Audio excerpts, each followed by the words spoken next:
Very good afternoon to all of you. Good afternoon, sir. Good afternoon, sir. Good afternoon sir. थे कम student कैसे हैं? सुबह भी थे क्या?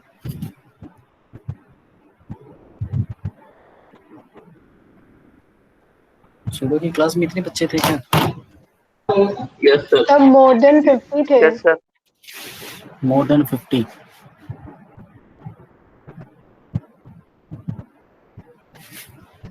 स्क्रीन पे क्या दिख रही है?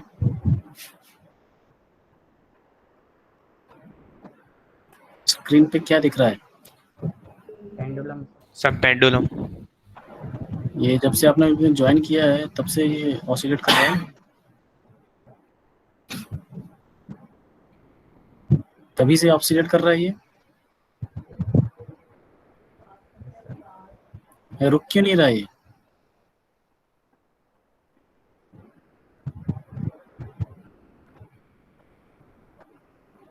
रुक नहीं रहा है, बताओ। सर फ्रिक्शन नन है सर। फ्रिक्शन नन है, फ्रिक्शन नहीं है।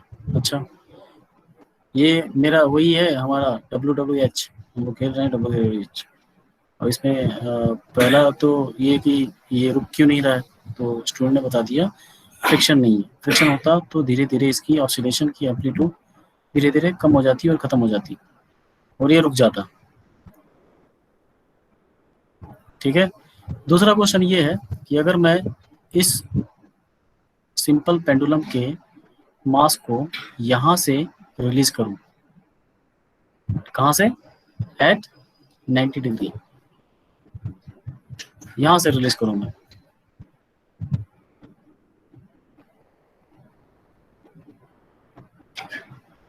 और अगर इस सिंपल पेंडुलम को यहाँ से रिलीज करूँ तो टाइम पीरियड क्या होता है ये पहले बताओ। टाइम पीरियड क्या होता है? एक पूरे ऑसिलेशन को कंप्लीट करने में कितना टाइम लगता है, that is time period. Sir 2π√L/G। Okay, right. मतलब नहीं, ये तो फार्मूला बता रहे हो, मैं डेफिनेशन पूछ रहा हूँ। सर मतलब 1 एंड से लेके जो अपने जो आखिरी एंड तक जाएगा उसके दौरान उसको उसने कितना वो लिया, अपना टाइम लिया, उसको बोलते हैं टाइम पीरियड। वही मैं कह रहा हूँ, एक ऑसिलेशन को कंप्लीट करने के लिए जितना टाइम लगा है उसको टाइम पीरियड बोलते हैं। ठीक है, ठीक है। Yes, sir. तो अगर Yes, मैं sir. इसको 90 डिग्री से रिलीज करूं तो टाइम पीरियड ज़्यादा होगा, या फिर मैं इसको जस्ट 10 डिग्री से रिलीज कर दूं तो टाइम पीरियड ज़्यादा होगा।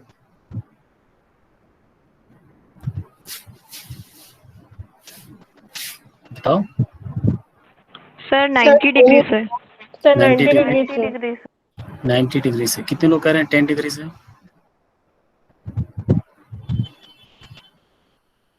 कितने लोग कह रहे हैं 10 डिग्री से?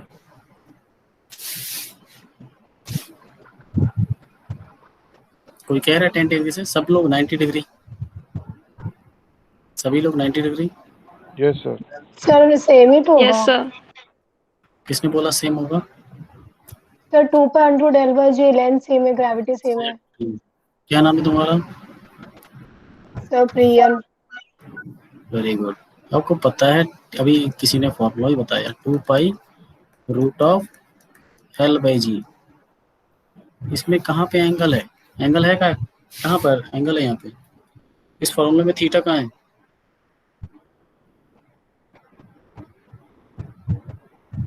Time period of a simple pendulum only depends upon Length of the activity and length of the simple pendulum, ठीक है। तो टाइम पीरियड सेम होगा, लेकिन कुछ लोगों को लग रहा है कि ये तो फास्ट आ जा रहा है, जब 90 डिग्री से रिलीज कर रहे हैं तो बहुत ही फास्ट जा रहा है, मतलब टाइम पीरियड उसमें कम होना चाहिए, लेकिन उल्टा बोले हो आप लोग, ज़्यादा होगा। कुछ लोग कह रहे हैं कि ऊपर से छोड़ रहे हैं तो वापस आने में बहुत काफ़ी डिस्टेंस उसको ट्रेवल करना पड़ेगा, इसलिए टाइम ज़्यादा लगेगा। ऐसा है क्या? जितनी ज़्यादा ऊपर से आप रिलीज करोगे उतना फास्ट नीचे जाएगा, उतना फास्ट वापस आएगा। डिस्टेंस ज़्यादा हो गया तो स्पीड फास्ट ज़्यादा होगी। नीचे अगर 10 डिग्री से आप रिलीज करोगे तो डिस्प्लेसमेंट या डिस्टेंस बोले जो कवर कर रहा है वो कम हो गया, लेकिन स्पीड भी तो कम हो गई। तो टाइम क्या होता है? Distance upon speed. तो स्पीड बढ़ रही है तो डिस्प्लेसमेंट भी बढ़ रहा है, डिस्प्लेसमेंट कम हो रहा है तो स्पीड भी कम हो रही है, तो टाइम ओवरऑल कांस्टेंट रहेगा। ओके, चलिए आज क्लास स्टार्ट करते हैं। हाइड्रोलिक पंप, स्क्रीन दिख रही है आप लोगों को? Hydraulic pump. Yes sir. Okay, तो आज हम लोग देखेंगे कि प्राइमिंग क्या होता है। प्राइमिंग मैंने लास्ट क्लास में बोला था कि अगर हम मोटर को कई दिनों के बाद यूज करते हैं तो वो मोटर स्टार्ट नहीं होता है। या हैंड पंप की बात करें, hand pump is also type of pump. Pump का सिंपल से काम क्या है? लिफ्ट करना, वाटर को लिफ्ट करना और एक सर्टेन वैल्यू लेवल तक जाने के बाद उसको उससे भी ऊपर लेके जाना, that is the function of pump. तो वो भी एक पंप है, देखेंगे कौन सा पंप है अभी। Second, cavitation in the centrifugal pump. Cavitation क्या होता है? रेसिप्रोकेटिंग पंप का इंट्रोडक्शन देखेंगे, उसके बाद working of the reciprocating pump. And one announcement is there is an extra class on Sunday for numerical problem and as well as the derivation of the reciprocating pump work done. ठीक है, timing will be announced after this class. तो ready हैं extra class के लिए?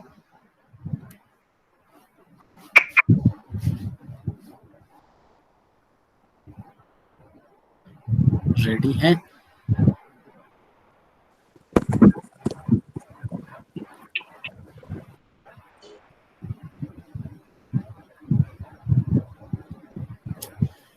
नहीं बोल रहे, इसका मतलब रेडी है क्या या रेडी नहीं हो?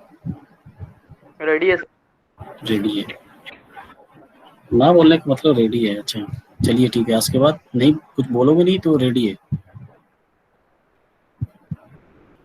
चलिए स्टार्ट करते हैं। Priming of centrifugal pump. Priming of centrifugal pump. Priming क्या होता है? आप लोगों ने भी किया होगा।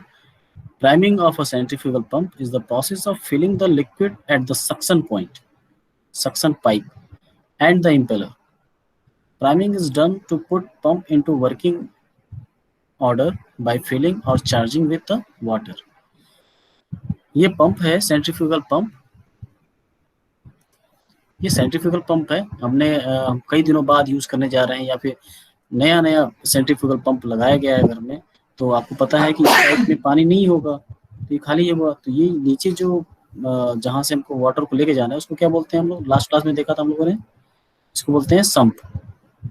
यहाँ से पानी लिफ्ट करना है तो आपको पता है यहाँ पे एक प्राइमिंग पोर्ट दिया होता है, आपको नाम नहीं पता होगा। यहाँ पे एक वॉल होती है, वॉल को ओपन करके इसमें हम लोग पानी फिल करते हैं, वाटर फिल करते हैं, लिक्विड फिल करते हैं और वो पंप में फिल हो जाता है। ऐसा नहीं कि वो पाइप में चला जाता है, ठीक है। उसके बाद आप मोटर या अगर कोई भी जैसे हैंड पंप है उसमें भी प्रॉब्लम होती है, तो उसको स्टार्ट करते हो और इसमें इतनी ज़्यादा वेलोसिटी क्रिएट हो जाती है कि इसका जो डिलीवरी पाइप है वो ओपन हो जाता है।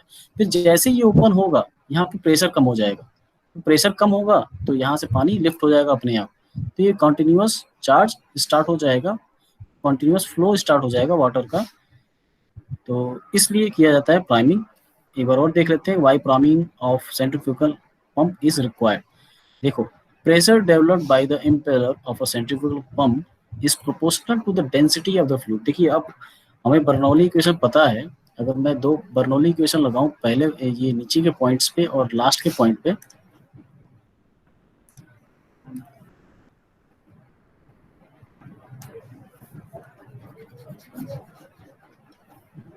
मैं बर्नौली इक्वेशन लगा रहा हूँ, ध्यान से देखिएगा। बर्नौली इक्वेशन आपको पता होगा, पता है सबको?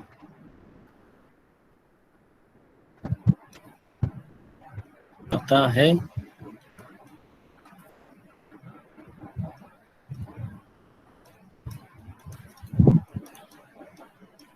Energy at 2, energy at 1 equals to energy at 2। Energy, pressure energy, उसको हेड में दिखाया जाता है। इसका जो यूनिट होगा वो मीटर में आएगा, हेड लेंथ में आता है, ठीक है, हाइट के अकॉर्डिंग आता है। तो P1 upon rho g plus V1 square kinetic energy है, ये V1 square upon 2G kinetic energy का हेड है, डिवाइड कर दिया हम लोगों ने, प्लस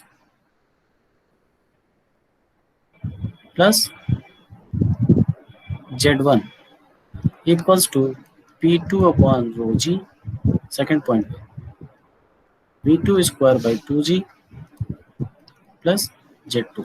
तो ध्यान से देखिए, ये हमारा डेटम लाइन है, ये हमारा रेफरेंस पॉइंट लेवल है। रेफरेंस लेवल से इस रेफरेंस लेवल की डिस्टेंस कितनी है? 0। तो ये क्या हो जाएगा? 0। इन दोनों के बीच में सपोज एक डिस्टेंस है, दैट इज h। तो Z2 कितना होगा Z1 से? फर्स्ट पॉइंट से सेकंड पॉइंट तक कितनी डिस्टेंस है? h। तो ये हो जाएगा h।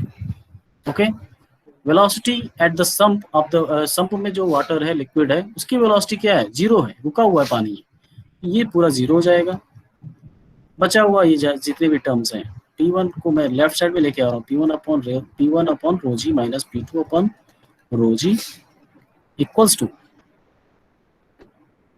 V2 square upon 2G plus h। हमें कुछ वेलोसिटी चाहिए सेकेंड पॉइंट पे, किसी हाइट पे चाहिए। वो किस पे डिपेंड करता है कि प्रेशर का डिफरेंस कितना जनरेट हुआ। ये क्या है? प्रेशर क्या डिफरेंस है? रो जी इंटू P1 माइनस P2, ठीक है। तो P1 माइनस P2 क्या होगा? Equals to delta P, change in pressure. ये किसके बराबर होगा? V2 square by 2G plus h multiply by rho g, ठीक है। तो जो चेंज डिफरेंस प्रेशर का है वो किस पे डिपेंड कर रहा है? वेलोसिटी। वेलोसिटी तो डिपेंड करेगा कि कितनी फ्लो से आ रहा है, कितनी वेलोसिटी है फ्लूइड पार्टिकल की, वाटर पार्टिकल की। h कांस्टेंट है, g कांस्टेंट है। बट अब ध्यान से देखिएगा, अगर जब यहाँ पर वाटर नहीं है तो फ्लो नहीं हो पा रहा है। कहाँ से? ग्राउंड से टू द पंप फ्लो नहीं हो पा रहा है। क्यों? क्योंकि यहाँ पे क्या भरा हुआ है? एयर भरा हुआ है। उस एयर की डेंसिटी कम होगी या वाटर की डेंसिटी कम होगी?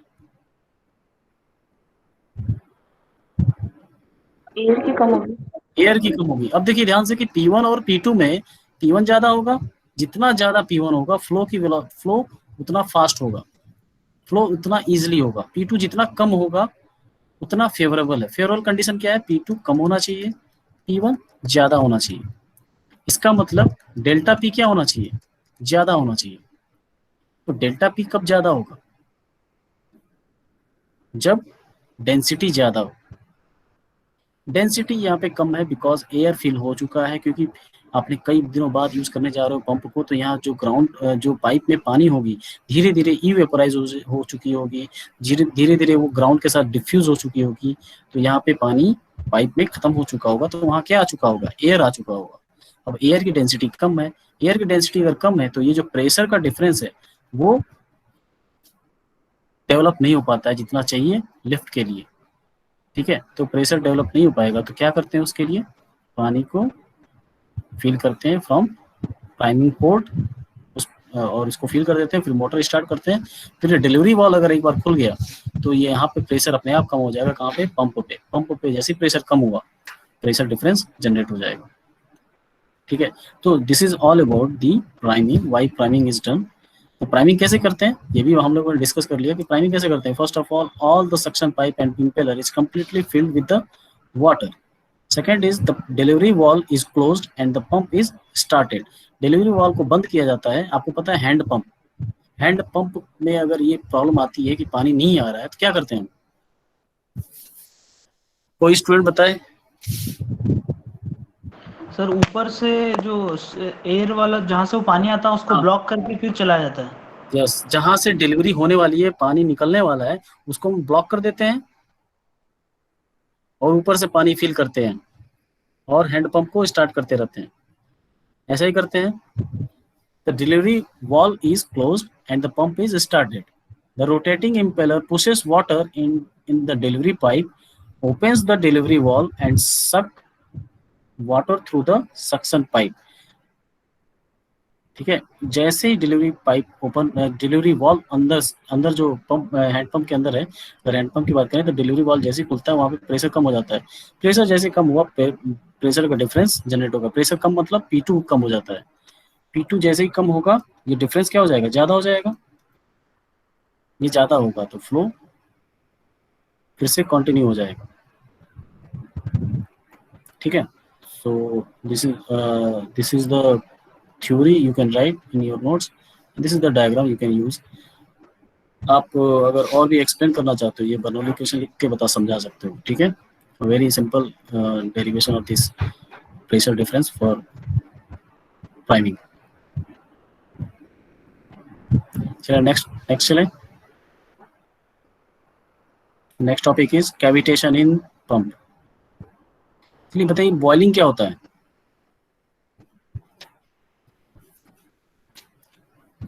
What do you mean by boiling?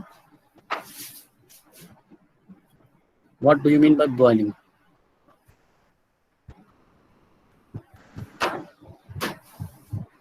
Water की बात की जाए तो बॉइलिंग का मतलब क्या है? सर उबलने। अरे हिंदी में शाब्दिक अर्थ नहीं बताना है, डेफिनेशन पूछ रहा हूँ मैं, वर्ड मीनिंग बता रहे हो तो। उबलना क्या होता है बताओ?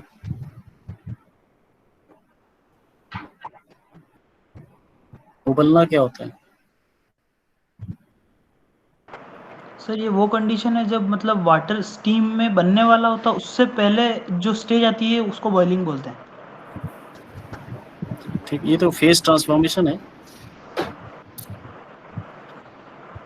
तो ये फेज ट्रांसफॉर्मेशन है, लिक्विड टू गैस। उससे पहले जो जस्ट पहले वाला वो बॉइलिंग है सर, फेस ट्रांसफॉर्मेशन की बात नहीं कर रहा हूँ सर। अच्छा ये बताओ, सर गर्मियों में वो टेम्परेचर जहाँ vapour pressure of liquid is equal to the atmospheric pressure. तो वेपर प्रेशर जब हम वो कैसे अटेंड करते हैं एटमॉस्फेरिक प्रेशर के बराबर, वेपर प्रेशर कैसे हो सकता है? सर हम कंटिन्यूसली हीट करते रहेंगे रैंडम पोजीशन एग्जैक्टली, ऑफ तो मॉलिक्यूल्स। ठीक ठीक ठीक है। तो वेपर प्रेशर एक कांस्टेंट वैल्यू है या टेम्परेचर डिपेंडेंट है? सर शायद टेम्परेचर डिपेंडेंट। अच्छा चलो ये बताओ, आपको पता होगा गर्मियों में कई सारे तालाब या नदी सूख जाती हैं, कैसे? सर कंटिन्यूसली वेपराइजिंग होता रहता है। तो वहाँ मॉलिक्यूल तो वाटर का बॉइलिंग कब होता है, वेपर कब बनता है वाटर, कितने टेम्परेचर पे? 100 डिग्री सेल्सियस। तो क्या इन्वायरमेंट का टेम्परेचर 100 डिग्री सेल्सियस हो जाता है क्या? पूरे अर्थ पे अभी तक नहीं हुआ ऐसा। सर सर बट नहीं, वेपराइजेशन हर टेम्परेचर पे होता है। वेपोराइजेशन, इवेपोराइजेशन। एग्जैक्टली, वो नया, वो अलग टर्म है इवेपोराइजेशन। तो जो नदियों का पानी का सूखना, तालाबों का सीखना, उसको बोलते हैं evaporisation. That is evaporisation and this boiling is just as vaporisation. तो इवेपोराइजेशन हर एक टेम्परेचर पे होता है। तो दोनों में अंतर क्या है? दोनों में तो हीट दे रहे हैं। दोनों में अंतर क्या है कि इवेपोराइजेशन जब होता है तो जो हीट दे रहे हैं हम, जो फ्लूइड है या लिक्विड है उसके सरफेस पे दे रहे हैं, टॉप सरफेस पे दे रहे हैं। ठीक है, बॉइलिंग जब भी करना होगा हमको कंटेनर में रख के उसके नीचे से हीट देंगे, पूरे बल्क बॉडी को हीट देंगे एक एक करके। और जो इवेपोरेशन होता है वो हीट दे रहे हैं हम सरफेस के ऊपर वाली लेयर को। तो सरफेस के ऊपर वाली लेयर को एनर्जी कम देने पे ही वो मॉलिक्यूल्स उसके बाहर निकल जाएंगे, उसको नीचे से ऊपर लाने की जरूरत नहीं है, ऊपर से ही गायब हो जाएगा। तो उसमें कम एनर्जी देनी पड़ेगी, थर्मल एनर्जी, उससे उसकी बॉइलिंग, वेपोराइजेशन बोले तो वो जल्दी हो जाएगा। ठीक है, तो कैविटेशन में बॉइलिंग की बात कहाँ से आएगी? हम लोग पंप की बात कर रहे थे, इसमें बॉइलिंग कहाँ से आएगी? तो देखेंगे अभी कि bubbles can form and rise since the vapour pressure can overcome atmospheric pressure, तब बॉइलिंग स्टार्ट हो जाती है। वेपर प्रेशर है जो उसके वेपर का प्रेशर है जो लिक्विड के ऊपर लग रहा है, अगर एटमॉस्फेरिक प्रेशर से वो ज्यादा हो जा रहा है तो वो बाहर निकल जाएगा। एटमॉस्फेरिक प्रेशर कहाँ है, यहाँ पे ये इसको पुश किए जा रहा है एटमॉस्फेरिक प्रेशर की, नीचे रहो, अपनी फेस को चेंज मत करो, डेंसिटी बढ़ाए रखो, ठीक है। लेकिन ये जो बबल्स बनते जा रहे हैं वो इसको अगेंस्ट में है कि हम लोग बाहर निकलेंगे, तो बाहर निकलेंगे इसलिए वो प्रेशर लगा रहे हैं, that is known as vapour pressure. अब इस वेपर प्रेशर की वैल्यू टेम्परेचर पे डिपेंड करती है। अगर टेम्परेचर आप इंक्रीज करोगे तो ये क्या होगा, डिक्रीज, ये डिक्रीज होगा तो ये इंक्रीज होगा। मतलब टेम्परेचर इंक्रीज करने पे वेपर प्रेशर की वैल्यू बढ़ती जाती है, बढ़ती गई और ऐसा हुआ कि ये बराबर हो गया P एटमॉस्फेरिक के, ठीक है। तो टेम्परेचर अगर राइज कर रहे हो आप तो वेपर प्रेशर राइज होगा। उल्टा बोले तो देखो अभी एटमॉस्फेरिक प्रेशर आपको पता है कि 101,325 पास्कल है, 101,325 पास्कल है। अगर मैं प्रेशर एनवायरनमेंट का कम कर दूं तो कम टेम्परेचर पे ही वेपर बनने लगेंगे कि नहीं, मैं पूछ रहा हूँ, बताओ जल्दी।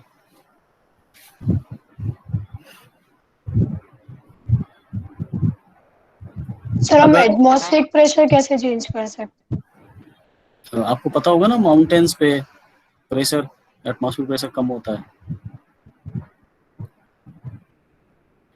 और ये सेंट्रीफ्यूगल पंप में प्रेशर कैसे कम हो जा रहा है बताओ, हो रहा है ना प्रेशर कम, पहले वैक्यूम है वहां पे तभी तो फ्लो करेगा, मतलब एटमॉस्फेरिक प्रेशर से कम हो सकता है ना। कई सारे ऐसे सिस्टम है जहाँ पे प्रेशर एटमॉस्फेरिक प्रेशर से कम है, लेकिन आप उसको नहीं फील कर रहे हो, क्योंकि आप फील करोगे तो आप तो उस प्रेशर के अंदर चले जाओगे, क्योंकि समझ में आ रहा है? Yes sir. ठीक है, तो एटमॉस्फेरिक प्रेशर अगर कम हो गया तो बॉइलिंग तो कम पहले ही होने स्टार्ट हो जाएगी ना, कम टेम्परेचर पे ही। तो प्रेशर कुछ ऐसा कम हुआ कि 25 डिग्री सेंटीग्रेड पे ही बॉइलिंग स्टार्ट हो जाएगी। तो आप अगर उस स्टीम उस जो भी वेपर बन रहा है अगर उसको टच करोगे तो क्या आपको हीट फील होगा, हॉटनेस फील होगी? बॉइलिंग स्टार्ट हो गई 25 डिग्री सेंटीग्रेड पे ही, तो आपको क्या हॉटनेस फील होगा अगर आप उसको टच करते हो तो? यस और no?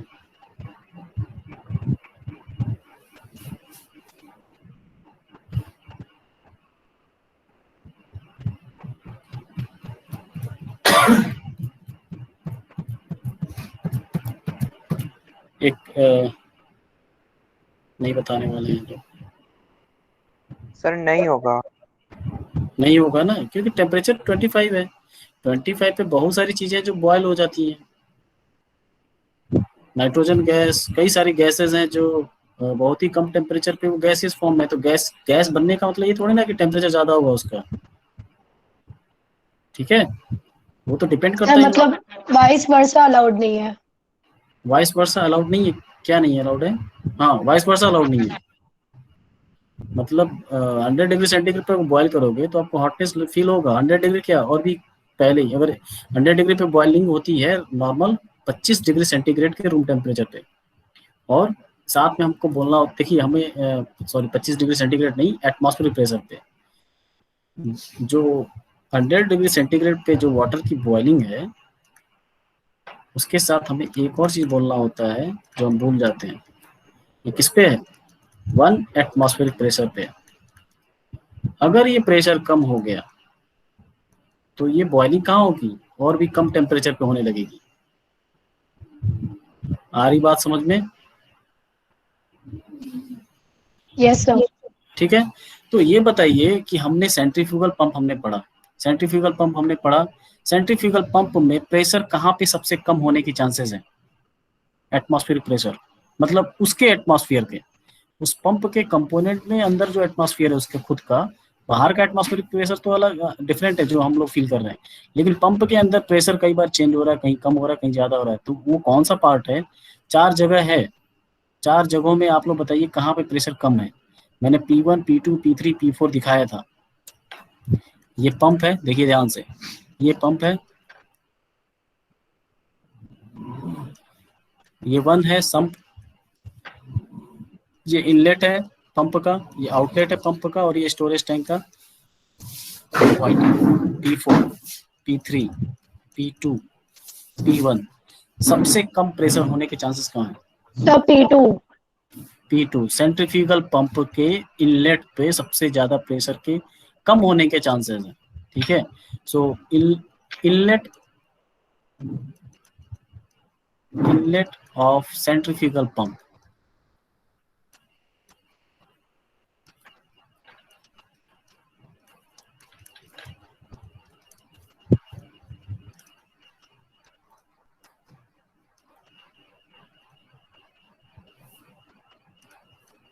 is highly situated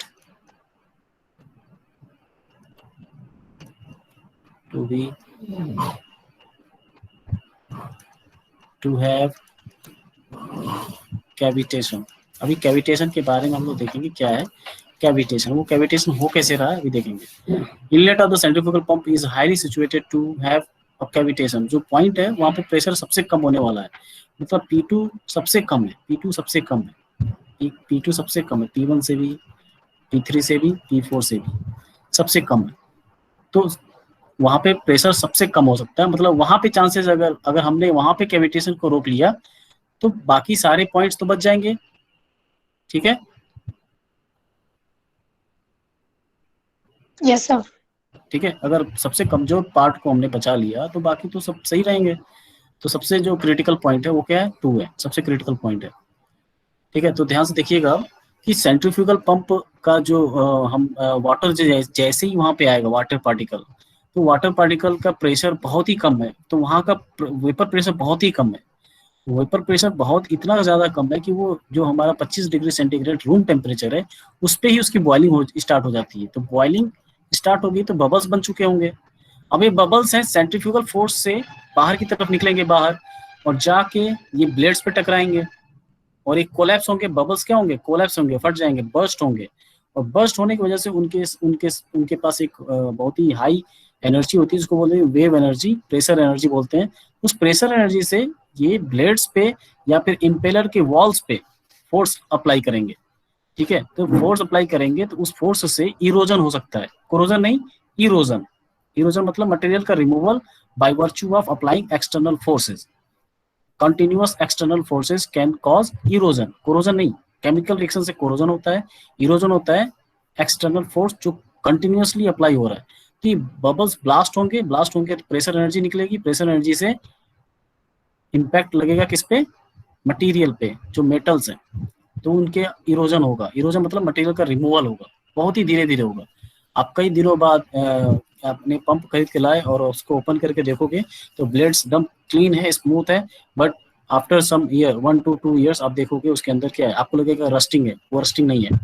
rusting पे एक्स्ट्रा लेयर आ जाती है, और रस्टिंग मतलब कोरोजन, और इरोजन से मटेरियल रिमूव हो जाता है, ठीक है। तो ये ब्लास्ट होगी तो इरोजन होगा, and that particular damage phenomena is known as cavitation. Cavitation मतलब धीरे धीरे इरोड करके कैविटी क्रिएट करना, लोकल लेवल पे सरफेस पे कैविटी क्रिएट करना, that is known as cavitation. तो जो चीज हम लोग बात कर रहे थे सब कुछ मैंने दिखा दिया कि अगर मैं इसको P2 मान लूं, चलो इसको मैं P1, इसको मैं अभी यहाँ पे इस डायग्राम में P2 माना है और यहाँ पे P1 है, तो यहाँ पे P1 के कम होने के चांसेस ज्यादा हैं। If pressure at inlet wall of the pump P1 is lesser than the vapor pressure, अगर ये वेपर प्रेशर से कम हो गया of a liquid, the liquid starts boiling and hence bubble formation occurs. Due to high impact of the water or fluid, these bubbles burst and generated high pressure waves and starts eroding the metal surface of the pump. This phenomena of erosion of a metal due to low pressure is known as cavitation. Therefore, cavitation is likely to be happen at inlet of the centrifugal pump. Likely to be happen at inlet of the pump. ठीक है, application क्या है? Domestic घर में सबसे ज्यादा use करते हैं सेंट्रीफ्यूगल पंप। सेकंड है fire protection system, fire brigade वाले रखते हैं। For small irrigation system and dairy farm, वहां पे यूज किया जाता है सेंट्रीफ्यूगल पंप को। ये समझ में आ गया कैविटेशन? Yes sir. क्लियरली, पूरा क्लियर है? Yes sir. ओके, देखिए ये कैविटेशन के इफेक्ट। आपको लग रहा हो ये कोरोजन है। ये ब्लेड्स देखिए, और ये जो केसिंग है उसका, इम्पेलर का, ये इम्पेलर है पूरा, ये पूरा कंपोनेंट क्या इम्पेलर है, उसके ब्लेड्स है ये, और ये है उसका केसिंग, ये कवर है। कवर पे भी देखिए यहाँ पे कैविटीज, मटेरियल रिमूवल है, नॉट रस्टिंग में क्या होता है, फेरस ऑक्साइड बनता है, वो फेरस ऑक्साइड बहुत ही कमजोर होता है और सरफेस पे डेंसिटी उसकी बहुत ही कम होती है, इसलिए आपको लगेगा वॉल्यूम बढ़ गया है, मटेरियल ऐड हो गया है, ऐसा नहीं है। वो बहुत ही वीक है, डेंसिटी कम है, बहुत ही वीक मटेरियल है, और वो सरफेस पे रिएक्शन करने के बाद बना हुआ है। तो रिएक्शन किससे किया? आयरन से किया होगा, आयरन से किया होगा तो आयरन निकाल दिया होगा और फेरस ऑक्साइड बना के सरफेस पे जम गया होगा। तो उसकी आपको लगेगा मटेरियल ज्यादा आ गया है, नहीं, तो आया तो है, लेकिन अगर इसे रिमूव करोगे तो वहां भी खाली जगह दिखेगा, क्योंकि आयरन वो ले चुका होगा। ठीक है, तो आप जब रस्टिंग को हटा देते हो तो वो लगेगा आपको कैविटेशन जैसा, ऐसा नहीं है, ये डायरेक्ट मटेरियल रिमूव हुआ है बिकॉज ऑफ कैविटेशन। ओके, अब स्टार्ट करते हैं हम लोग रेसिप्रोकेटिंग पंप। रेसिप्रोकेटिंग पंप, वही 3 पॉइंट होंगे।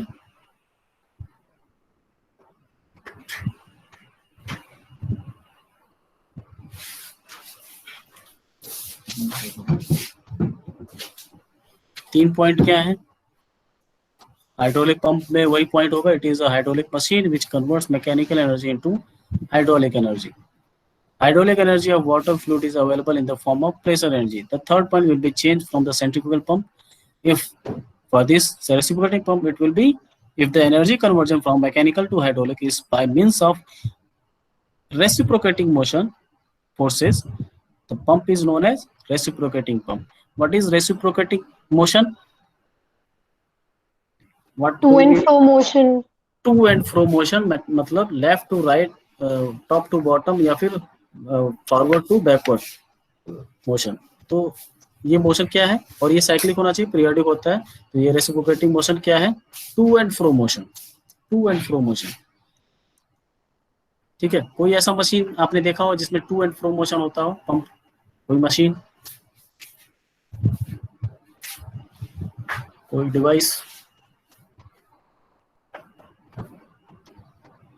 टू एंड फ्रो मोशन नहीं देखा है, चलिए देखते हैं क्या करके। रेसिप्रोकेटिंग पंप, ये एक्चुअल पंप है जो रेसिप्रोकेटिंग, काफी ये बड़ा होता है इस, और ये काफी हैवी होता है। अभी बताऊंगा मैं क्यों हैवी होता है। इसमें जो मोशन हो रहा है वो क्या हो रहा है? रेसिप्रोकेटिंग मोशन हो रहा है। ये आपका मोटर है, इसके साथ भी मोटर लगा होगा, रोटेटिंग मोशन देगा आपको, यहाँ पे रोटेटिंग मोशन होगा। उस रोटेटिंग मोशन को कन्वर्ट करेंगे रेसिप्रोकेटिंग मोशन में। Reciprocating motion left to right, इसमें ऐसे होगा, ये पूरा लेंथ है, ये पूरा सिलेंडर जैसा शेप है, इसमें मोशन होगा ऐसे ऐसे। किसका होगा? उसको बोलते हैं पिस्टन। अब देखो हैंडपंप, हैंडपंप कौन सा?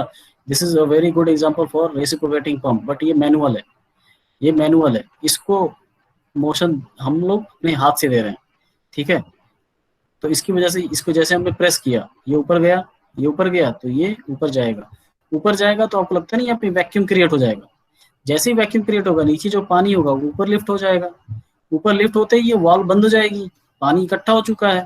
अब जैसे हमने ये किया ऊपर, ठीक है, जैसे ऊपर किया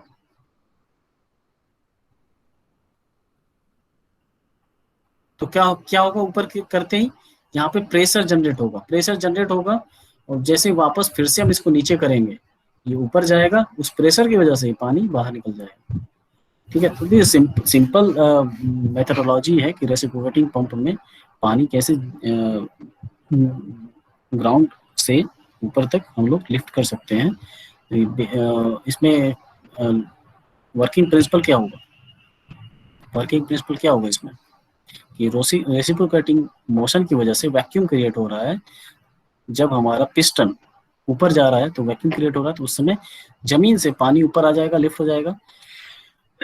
उसके बाद उस पानी को हम लोग लॉक कर देंगे यूजिंग वॉल्स। वो वॉल बंद हो जाएगी, पानी इकट्ठा हो चुका है हैंड पंप के अंदर, बट वो बाहर कैसे आएगा? जब हम अगली बार पंप को ऊपर खींचेंगे तो अपने प्रेशर की वजह से प्रेशर कम होगा। जैसे ऊपर खींचेंगे वाल्व को तो पानी ऊपर लिफ्ट होगा और यहाँ पे खाली जगह उसको मिलेगा, वहां से फ्लो हो जाएगा।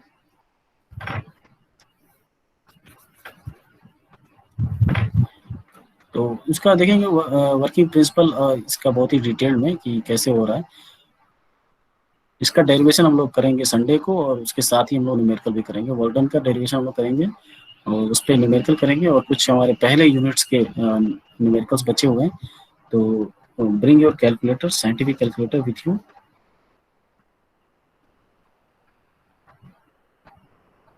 तो कंपोनेंट्स देखिए इस पे क्या क्या है।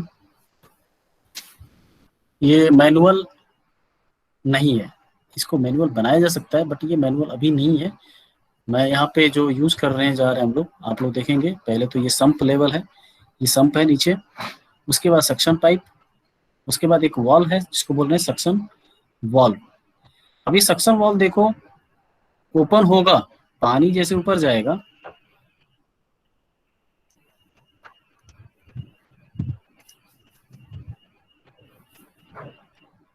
यस और नो बोलते रहना भाई, यस और नो। अब ध्यान से देखिए कैसे स्टार्ट हो रहा है। This part is known as crank, ये क्रैंक होगा, ऐसे रोटेट करता रहेगा।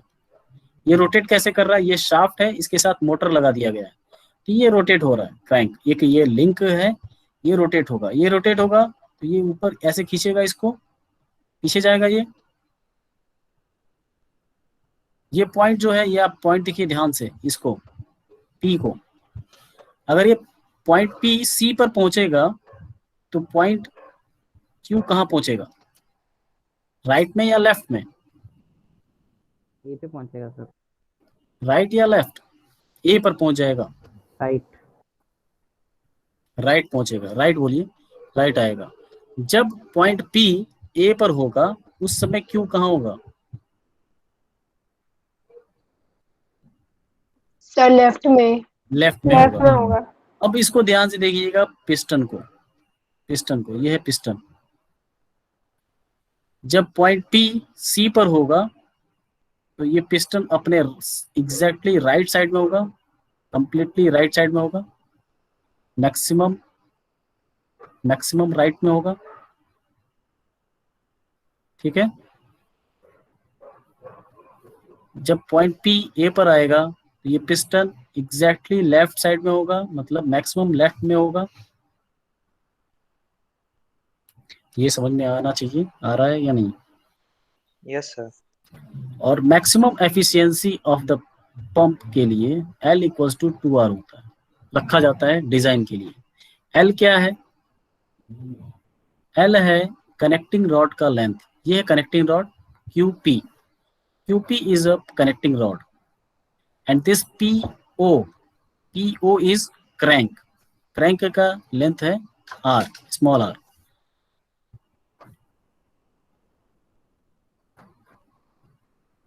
ठीक है। अब ये आपको जो दिख रहा है ये सिलेंडर शेप का, अभी हम लोगों ने देखा ऊपर, ये जो पिस्टन जिसमें मूव कर रहा है वो एक सिलेंडर शेप का, देखिए यहाँ पे ये सिलेंडर शेप का है। इसमें पिस्टन भी सिलेंडर शेप की होगी अंदर, ये इसके अंदर आगे पीछे मूव करेगी। ये आपको पता है कि हैंड पंप का जो ये सिलेंडर है और इसमें एक पिस्टन होगा ऐसा, वो ऊपर नीचे मूव कर रहा होगा। वैसे ही यहाँ पर भी है, वैसे ही यहाँ पर भी है। ये भी सिलेंडर है, आपको सामने से दिखाया जा रहा है फ्रंट व्यू, इसलिए आपको लग नहीं रहा सिलेंडर है, ये रेक्टेंगल शेप का दिख रहा है। पिस्टन आपको लग रहा, इमेजिन कर पा रहे हैं, वो सिलेंड्रिकल है, पिस्टन भी और सिलेंडर भी। दिस इज सिलेंडर, आपको दिख रहा होगा सिलेंडर क्या है, ये वॉल है सिलेंडर की, इसके अंदर पिस्टन है, ये मूव कर रहा है left to right, left to right. अब ये बताओ, ये जो सिलेंडर है उसका जो खाली जगह है, ये इधर से खाली जगह है, ये खाली जगह है, ठीक है, ये तो पीछे का पार्ट है, इसमें तो एयर भरी होगी, मतलब एयर भरी नहीं होगी, अपने आप एयर आ चुकी होगी। तो जैसे ही पिस्टन राइट साइड में आएगा पूरा फुल यहाँ पर अगर आ जाएगा, तो ये खाली जगह में एयर क्या है, एयर कम है, बहुत ही कम है इतने खाली जगह में। तो जैसे पीछे जाएगा वॉल्यूम इंक्रीज हो जाएगा कि नहीं? Yes sir. तो उस जगह का वॉल्यूम बढ़ जाएगा और मॉलिक्यूल्स उतने ही हैं, एयर के पार्टिकल्स उतने ही हैं जितने थे पहले भी। तो अब उस एयर पार्टिकल को क्या लगेगा, प्रेशर कम हो गया है कि ज्यादा हो गया है?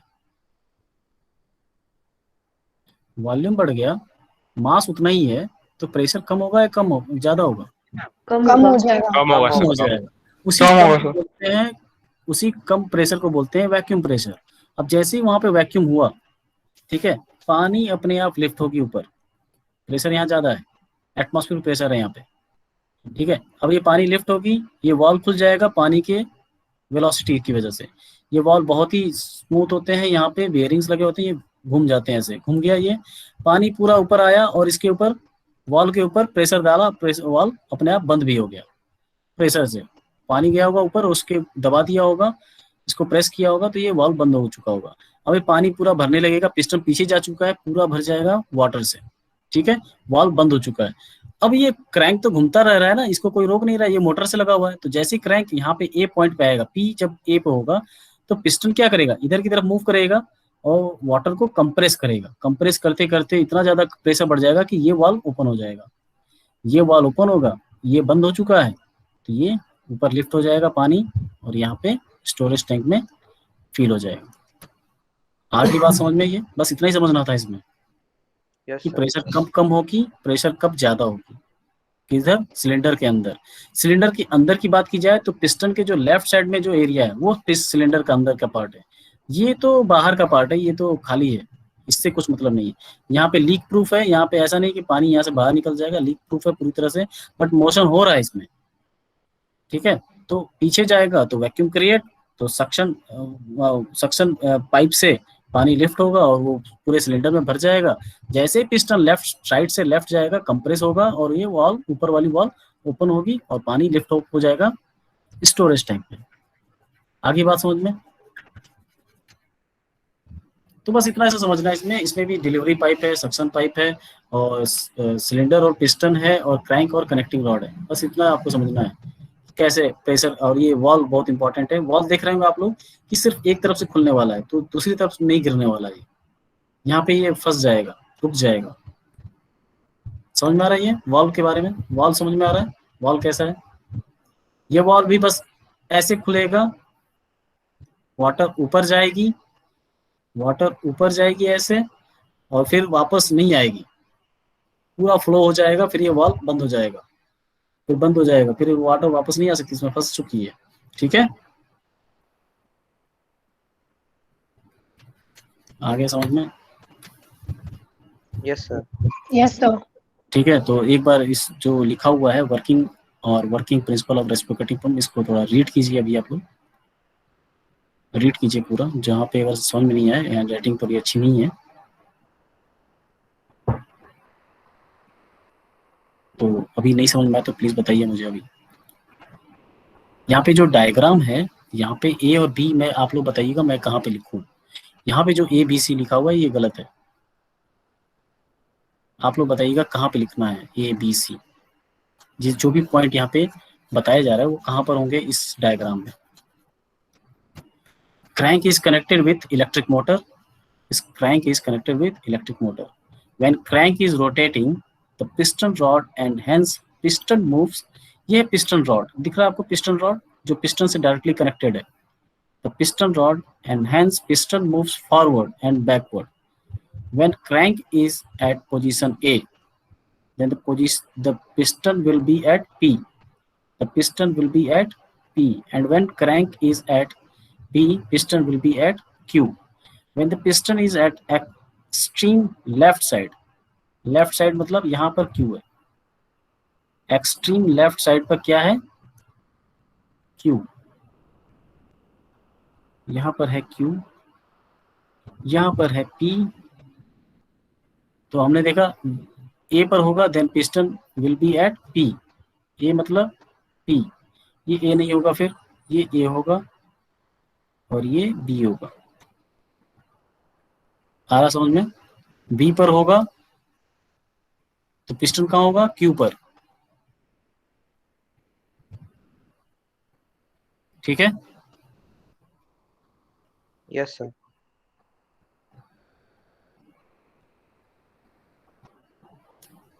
इनको लिखने की जरूरत नहीं है। और जब ए पर होगा तो पिस्टन कहाँ होगा? पी पर होगा। When the piston is at extreme left, extreme left, extreme left right position, ये क्या? When the piston is at extreme left, extreme left right position, क्यों कुछ गलत है यहाँ पे। देन सक्शन वॉल ओपन्स,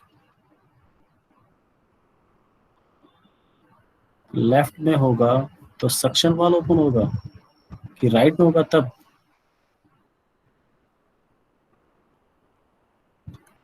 अब सर सही है? राइट में होगा जब होगा sir. Yes, when the piston is at extreme right position Q, sir P आएगा ना, इधर पी आएगा। अब पी आएगा, मतलब गलत लिखा हुआ है कई जगह। अच्छा, यहाँ पे मैं रहने देता हूँ, ठीक, यहाँ पी रहने देता हूँ, यहाँ पे पी होगा। Extreme right position P, then suction valve opens and water from sump through suction pipe occupies the space in the cylinder and then suction valve closes। ठीक है, ये बहुत ही विद इन सेकेंड हो रहा है, बहुत ही सेकेंड से भी कम टाइम पे हो रहा है ये। Closes when piston moves from right Q, from right P to left Q, the water pushed up through delivery pipe to storage tank। सही है? यस। ठीक है, तो टोटल जो वाटर वर्क हो रहा है वो कितना हो रहा है? हाइट कहाँ तक पहुंच रही है? HS से लेके HD तक। ठीक है, वॉल्यूम कितना? एक स्ट्रोक में, इसको बोलते हैं एक स्ट्रोक। पिस्टन अगर राइट में गया और पीछे ये वापस आया, ये कितना स्ट्रोक है? 2 स्ट्रोक है। एक स्ट्रोक राइट साइड में, एक पीछे आया, 2 स्ट्रोक। तो टोटल एक साइकिल में, साइकिल मतलब ये ऐसे यहाँ से यहाँ तक अगर मूव किया, यहाँ से B से A पे गया, A से वापस B पे आया, ठीक है, इसमें कितने स्ट्रोक हो गए? 2 स्ट्रोक हो गए। कितनी साइकिल हुई? एक साइकिल हुई। एक RPM हुआ, एक रोटेशन, एक रोटेशन हुआ है किसका? क्रैंक का। तो एक रोटेशन में कितना पावर ऊपर, कितना पानी को हमने लिफ्ट कर दिया, उसके लिए कितना वर्क चाहिए, that we will discuss in the next extra class, that is on Sunday, and we will do numerical problem on that. Numerical problem हम पहले यूनिट से भी करेंगे और सेकेंड यूनिट से भी करेंगे। तो सेकेंड यूनिट का जैसे ही ये पहला चैप्टर, ये पंप का, हाइड्रोलिक पंप है, वो हम लोग कंप्लीट कर लेंगे संडे को, और मंडे से हम लोग second very interesting topic IC engine पढ़ेंगे। और नेक्स्ट वीक में हमारा IC इंजन भी कंप्लीट हो जाएगा, तो 2 यूनिट कंप्लीट हो जाएगा। ठीक है, so for today this is enough. Sir हाँ बोलो। तो जैसे कैविटाइजेशन बताया था आपने पिछले लास्ट टॉपिक में, तो अगर पिस्टन के अंदर वो कैविटेशन, पिस्टन में भी वो हुआ था सर? पिस्टन में भी हो सकता है, बताओ सर मतलब पिस्टन फेल हो जाए, मतलब ऐसा तो होगा नहीं ना कि ये बॉल से बॉल कनेक्टेड होगी, या फिर अगर ये बॉल से बॉल कनेक्टेड होगा तो फ्रिक्शन होगा, फ्रिक्शन होगा तो सर थर्मल एनर्जी बढ़, मतलब वो हीट हो जाएगा जो भी मेटल का बना हुआ है, तो उससे सर पिस्टन फेल हो सकता है क्या सर? मतलब वो समझना है मेरे को। हाँ, हो सकता है ना, हो सकता है।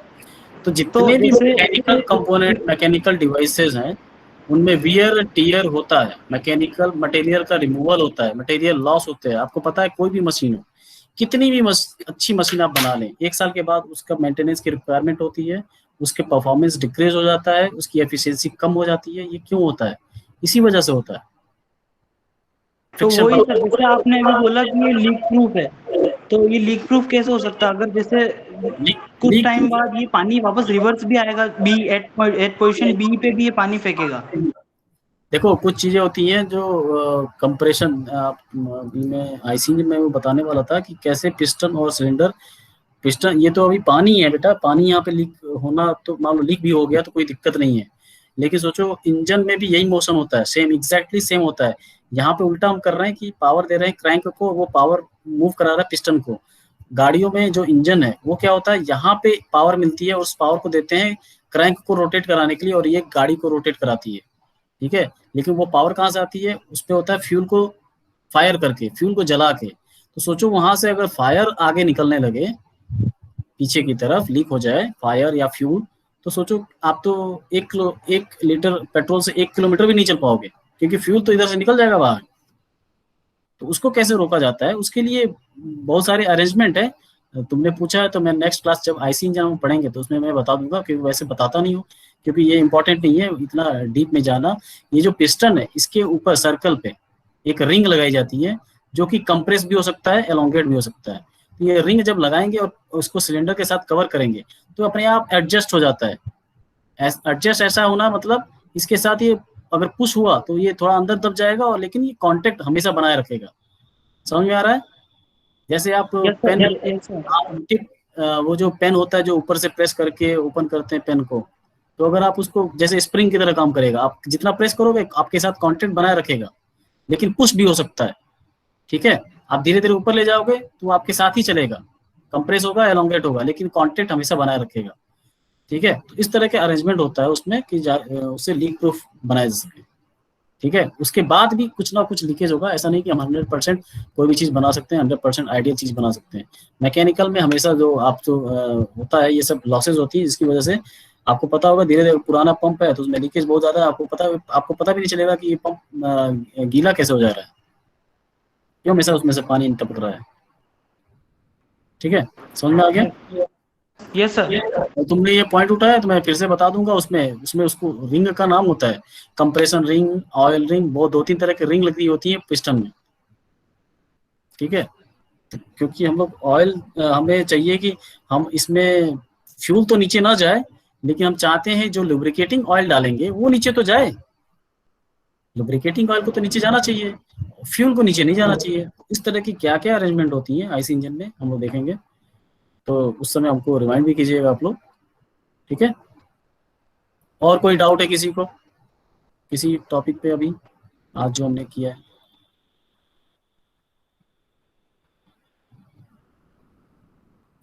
है? नहीं है, नहीं है। सर एक वो प्रेशर P2 कम कैसे होगा सर? P2 कैसे कम होगा? P2 को हम हाँ, कम करना रखना चाहते हैं, क्यों? कैसे कम होगा? जब इम्पेलर के जो ब्लेड्स हैं रोटेट होंगे तो वेलोसिटी इंक्रीज होगी, एयर की वहां पे जो भी फ्लो पार्टिकल होगा वेलोसिटी इंक्रीज होगी। तो आपको पता है बर्नौली इक्वेशन से कि अगर वेलोसिटी इंक्रीज होगी तो प्रेशर क्या होगा? कम हो जाएगा वहां पे, क्योंकि ये पूरा का पूरा क्या होना चाहिए? कांस्टेंट। तो वहां पे वेलोसिटी ज्यादा तो प्रेशर कम, और प्रेशर कम क्यों करना चाह रहे हैं? ताकि पानी लिफ्ट हो नीचे से ऊपर, लेकिन इतना भी कम ना हो जाए कि वो वेपर प्रेशर से कम हो जाए। अगर वेपर प्रेशर से कम होगा तो कैविटेशन स्टार्ट हो जाएगा। Okay sir, thank you. Any other doubt please? नहीं है, so just let me take your attendance.